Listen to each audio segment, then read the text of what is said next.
बच्चों अगला टॉपिक है, हम डिफरेंट डिफरेंट बिजनेस पर्सनैलिटीज की बात करने वाले हैं। एग्जामिनेशन के लिए इन बिजनेस पर्सनैलिटीज की लाइफ से जुड़े कुछ क्वेश्चंस पूछे जा सकते हैं। तो जो मैंने इंपोर्टेंट टर्म पूछा जा सकता है उसे अंडरलाइन किया है, बाकी सारी उनसे लाइफ से जुड़ी बहुत सारी बातें होती हैं, उतना डीप में इंस्टीट्यूट नहीं जाने वाला, लेकिन मैंने यहाँ कुछ उनकी लाइफ से रिलेटेड फैक्ट भी आपके लिए प्रेजेंट किए हैं, आप पढ़ सकते हो। लेकिन एग्जामिनेशन के लिए जो अंडरलाइन किया है उसको आप अच्छे से फोकस करना, बाकी सारी चीज़ों को बस एक बार रीड आउट करके छोड़ भी सकते हो। सबसे पहले मैं मुकेश अंबानी की बात करूंगा बिजनेस पर्सनैलिटीज में। तो मिस्टर मुकेश अंबानी की अगर हम बात करें, चेयरमैन है and managing director Reliance industries limited. Examination के लिए एक इंपोर्टेंट क्वेश्चन रहेगा कि मुकेश अंबानी किस एंटिटी के चेयरमैन या डायरेक्टर हैं या किस एंटिटी से ताल्लुक रखते हैं, रिलेशन रखते हैं। He has been board on Reliance since 1977। बस ये सारी बातें आप इनके रिगार्ड में एग्जामिनेशन के पॉइंट ऑफ व्यू से इंपोर्टेंट एज्यूम करिए, बाकी सारी बातें आप पढ़ लेना, कहाँ से इन्होंने कॉलेज किया, कहाँ से एमबीए किया, वो सारी चीज़ें थोड़ा बहुत रहती हैं एक पर्सन के बारे में इंफॉर्मेशन। बट मेनली ये पूछा जा सकता है कि ये बिजनेस पर्सनैलिटीज़ हैं तो किस एंटिटी से ये जुड़े हुए हैं, किस संस्थान से ये जुड़े हुए हैं। एक और इंपोर्टेंट पॉइंट बनता है कि is a member of global advisory council of bank of America. ये क्वेश्चंस भी यहां से इनके बारे में पूछा जा सकता है। दूसरे बिजनेस पर्सनैलिटी की अगर हम बात करें तो अजीम प्रेमजी की बात कर लेते हैं। Azim Premji is an Indian business entrepreneur है, who serve as chairman of Wipro limited. Wipro अपने आप में एक अच्छी कंपनी मानी जाती है जो कि सॉफ्टवेयर फील्ड में एक लीडर कंपनी है। ये उस पर्टिकुलर लीडर कंपनी के चेयरमैन है सॉफ्टवेयर फील्ड में। साथ ही साथ बात करें कि इनकी वास्ट पर्सनल वेल्थ के साथ Prem ji continue to be recognise for his modesty, lack of luxury and charity. Prem ji के बारे में ये बात की जाती है कि इनके पास काफी वेल्थ है लेकिन फिर भी ये बड़ी ही सिंपलिसिटी से रहते हैं, तो ये एक इनका बहुत बड़ा प्लस पॉइंट है। तो ये क्वेश्चंस इनके लिए एग्जामिनेशन में जो मोस्ट इंपोर्टेंट बनते हैं, जो कि पूछने लायक हैं।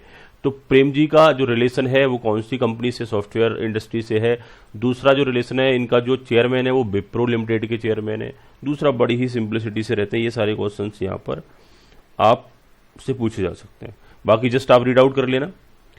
कुमार मंगलम बिरला की बात करें, बड़े ही फेमस रहे हैं, ये बिजनेस से जुड़े हुए हैं। साथ ही साथ में ये डिफरेंट गवर्नमेंट की जो कमेटीज बनती हैं उन कमेटीज में इनको बहुत बड़ा रोल भी दिया गया है। बड़ी ही फेमस कमेटी जो आपके सीएस फील्ड से जुड़ी हुई है, प्रोफेशनल लेवल पर जाकर के आप सारी चीज़ों को पढ़ते हो कि कुमार मंगलम बिरला कमेटी ने क्या क्या अपने रिपोर्ट्स दिए और उन रिपोर्ट्स के बेसिस पर जो हमारे डिफरेंट सेबी ने जो नॉर्म्स बनाए उन नॉर्म्स में क्या किन बातों को कंसिडर किया गया, किन बातों को इग्नोर किया गया।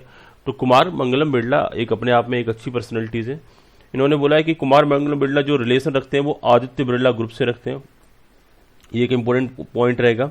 और he is on the national council for the confederation of Indian industry and the apex advisory council of the associate chamber of commerce and industry of India. तो इनका कहना है जो बिजनेस के जो ग्रुप्स होती हैं, बिजनेसेस के जो थॉट प्रोसेस है या बिजनेस से रिलेटेड जो क्वेरीज को आगे फॉरवर्ड करने में या बिजनेस के बिहाफ पर अगर कोई एंटिटी या कोई संस्थान उनको रिप्रेजेंट कर रहा है तो उन सारे जो संस्थान हैं उनमें से मेन संस्थान के तौर पर बात की जाए chamber of commerce and industries की बात करते हैं, तो उनके एक तरीके से ये जो बोर्ड था उस पर रहे हैं। दूसरा हम बात करेंगे कि कुमार मंगलम बिरला ने बहुत सारी डिफरेंट पोजीशंस पर काम किया है जो रेगुलेटरी बॉडी से कनेक्टेड है, जिनमें से एक इम्पोर्टेंट कमेटी बनी थी। बाकी सारे पॉइंट जो मैं आपको रीड आउट नहीं कर रहा हूं, जस्ट उनके प्रैक्टिकल पर्सनल लाइफ से रिलेटेड है, फैक्ट्स हैं, जस्ट रीड आउट कर लेना एक बार स्टोरी की तरह। बट मेन जो क्वेश्चन पूछे जा सकते हैं मैंने वही इन पर्सनैलिटीज के बारे में अंडरलाइन करा रहा हूं। अब इनके परिवार के बारे में हम कितना भी डिस्कशन कर लें वो कम है, लेकिन क्वेश्चन पूछा जाएगा ऐसे पॉइंट से जो कि उनकी लाइफ में बहुत ज्यादा इंपॉर्टेंट रोल रखता है और उसकी वजह से ही वो फेमस हुए। Committee on corporate governance under the chairmanship of the Shri Kumar Mangalam Birla बनी थी। दैट पर्टिकुलर कमेटी में इनको एक बहुत बड़ा रोल प्ले किया गया था, ये चेयरमैन थे उस कमेटी के।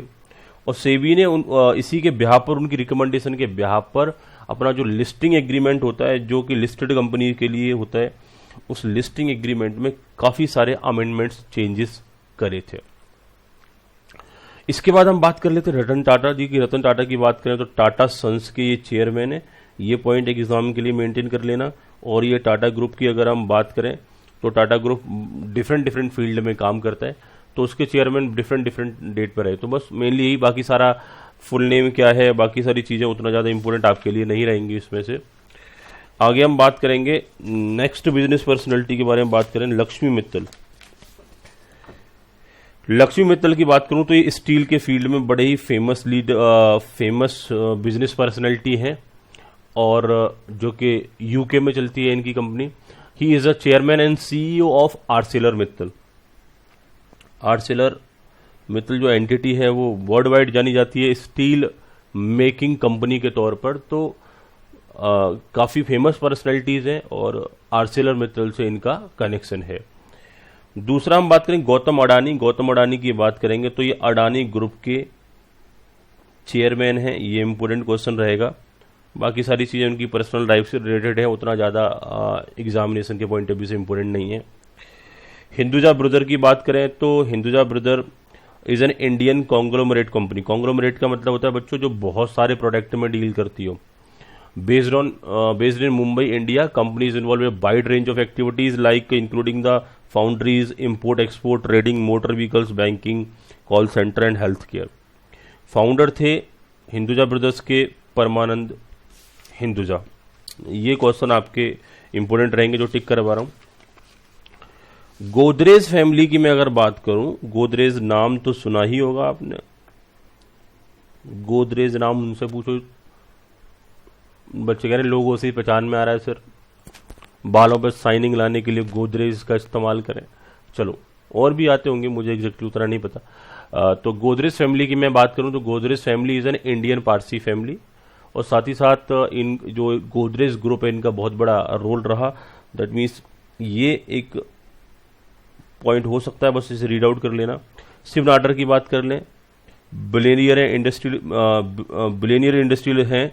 साथ ही साथ शिव नाडर की अगर हम बात करें तो ये जो चेयरमैन है किसके, HCL, नाम सुन रखा आपने HCL का, और साथ ही साथ में ये शिव नाडर फाउंडेशन के भी चेयरमैन हैं। ये जो HCL कंपनी किस फील्ड से जुड़ी हुई है ये क्वेश्चन बन सकता है, ये IT हार्डवेयर से जुड़ी हुई है।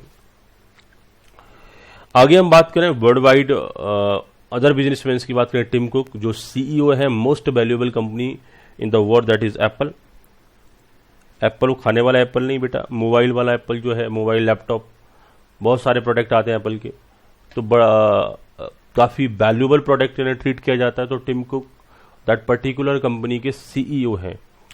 इससे पहले बात करें तो स्टीव जॉब्स के बाद, स्टीव जॉब की कैंसर से डेथ हो गई थी, उसके बाद उन्होंने सरेंडर कर दिया। देन आफ्टर टिम कुक ने उस कंपनी को आगे बढ़ाया।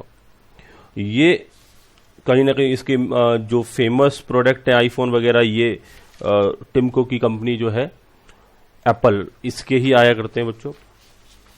बिल गेट्स के बारे में बात करें तो आप जानते होंगे जब भी किसी पैसे वाले का एग्जाम्पल दिया जाता है, किसी के रिचेस्ट पर्सन या वेल्थिएस्ट पर्सन का एग्जाम्पल दिया जाता है तो बिल गेट्स की बात की जाती है। तो बिल गेट्स कहीं ना कहीं माइक्रोसॉफ्ट से कनेक्शन रखते हैं। माइक्रोसॉफ्ट वर्ल्ड की largest PC software making company है, और भाई साहब से कंपेट करना बहुत मुश्किल काम है, क्योंकि ये लीडर रहते हुए, एक होता है ना कि जब कोई टॉप पर है तो टॉप पर रहते हुए अपने कई बार अपने अंदर डेवलपमेंट नहीं करता अगर उसे कॉम्पिटिटर नहीं दिखाई देता। तो बिल गेट्स का कोई कॉम्पिटिटर नहीं है। सारे के छोटे से छोटा बच्चा भी विंडो पर ही सारी चीजें सीख रहा होता है। बिल गेट्स का कोई कॉम्पिटिटर, बड़ा कॉम्पिटिटर ना होने के बावजूद भी इनके जो सॉफ्टवेयर में डेवलपमेंट कॉन्टिन्यूस आते हैं। विंडो में आप हर 8वें दिन एक नया अपडेट आ जाता है, देखा भी होगा आपने। हर 1 साल बाद word, Microsoft Word, PowerPoint, Excel, इनके नए वर्जन आ जाते हैं। क्या जरूरत है उन्हें ऐसा करने की? इसके बावजूद भी ये चेंज लेकर के आ रहे हैं, और यही एक रीजन है कि कॉन्टिन्यूस टॉप पर बने हुए हैं। ठीक है, तो बिल गेट्स की बात करें, माइक्रोसॉफ्ट से रिलेशन रखते हैं, वर्ल्ड के वेल्थिएस्ट पीपल में इनको काउंट किया जाता है।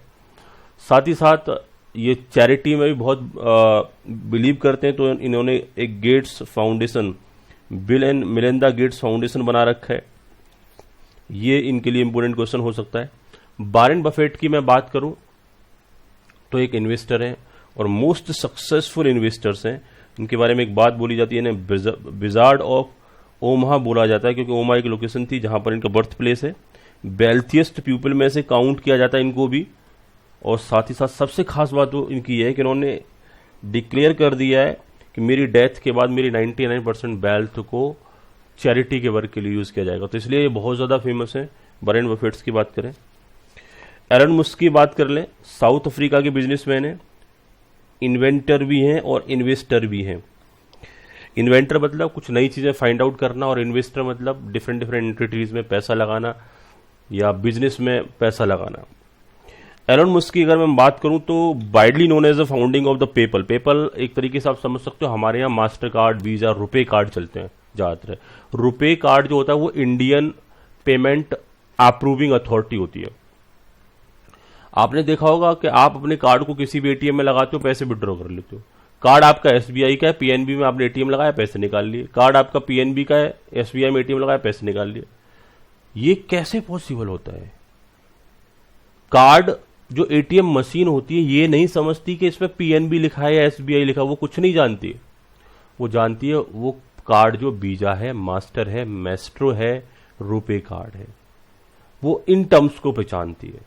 इसके बेसिस पर वो कहीं ना कहीं आपको पैसे निकाल के देती है। तो ये जो इंटरमीडियरी होते हैं वो डिफरेंट डिफरेंट बैंक को अपने से जोड़ करके रखते हैं। इनका ये थोड़ा बहुत चार्ज भी लेते हैं। हालांकि आप 4-5 ट्रांजेक्शन करते हो तो बैंक आपसे कोई चार्ज रिकवर नहीं करता। उससे ज्यादा ट्रांजेक्शन होते हैं तो फिर आप पर चार्ज लगते हैं, क्योंकि बैंकिंग को इन्हीं एजेंसीज को पेमेंट करने पड़ते हैं। तो PayPal, master card, Maestro card, RuPay card, इन कार्ड्स का कोई डिफरेंस नहीं होता। बस थोड़ा बहुत फैसिलिटी है जो बैंक ने रिस्ट्रिक्ट कर रखी होती है, वो अलग बात है। लेकिन ये सारी की सारी पेमेंट अप्रूवल अथॉरिटी होती है, जिसे हम एक तरीके से कह सकते हैं पेमेंट गेटवे अप्रूवल अथॉरिटीज जो होती हैं। तो वर्ल्ड वाइड हमारे इंडिया में चलता है मास्टर, मैस्ट्रो, रुपे कार्ड, साथ ही साथ में वीजा कार्ड हमारे इंडिया में ये चलते हैं ज्यादातर। लेकिन वर्ल्ड वाइड बात की जाए तो पेपल बहुत ही फेमस जो कार्ड है। तो इनका कह रहा है ये पेपल के फाउंडर हैं और साथ ही साथ स्पेस एक्स के फाउंडर हैं। हैवी इन्वॉल्वमेंट है इनका टेल्सा मोटर्स में, तो क्योंकि टेल्सा मोटर में इन्होंने काफी सारा इन्वेस्टमेंट कर रखा है। तो एलन मस्क की बात करें तो कहीं ना कहीं ये भी एक फेमस बिजनेस पर्सनैलिटीज है। मार्क जुकरबर्ग जी की बात की जाए तो ये तो कह सकते हैं भाई इंडिया के लिए इन्होंने एक अनोखा आविष्कार कर दिया, क्योंकि हम लोगों को चौपालों पर बैठने की आदत थी। चौपाल समझते हो ना बच्चे? कह रहे सर पता नहीं क्या क्या बोल देते हो आप। चौपाल क्या होता है? चौपाल बेटा पुराने जमाने का एक तरीके से सोशल नेटवर्किंग साइट हुआ करता था, फिजिकली, वर्चुअली नहीं, फिजिकली। वहां जाकर के सब अपने अपने घरों से निकल के बैठ जाया करते चौपाल पर। खामा खा की मतलब खामा खा समझते हो, मतलब बिना किसी मतलब की कुछ ना कुछ कोई बोले जा रहा है, कोई सुने जा रहा है, कहे जा रहा है, बातें इधर से उधर कम्युनिकेट हो रही हैं। अब क्या है कि वो खामा खा वाली बातें, बेकार वाली बातें, या कह सकते कुछ भी कैसे भी उठा करके हमने खाना खाया, उसका बचा हुआ डब्बा फेंकना था, उसका फोटो लेके फेसबुक पर अपलोड कर दिया, राइट?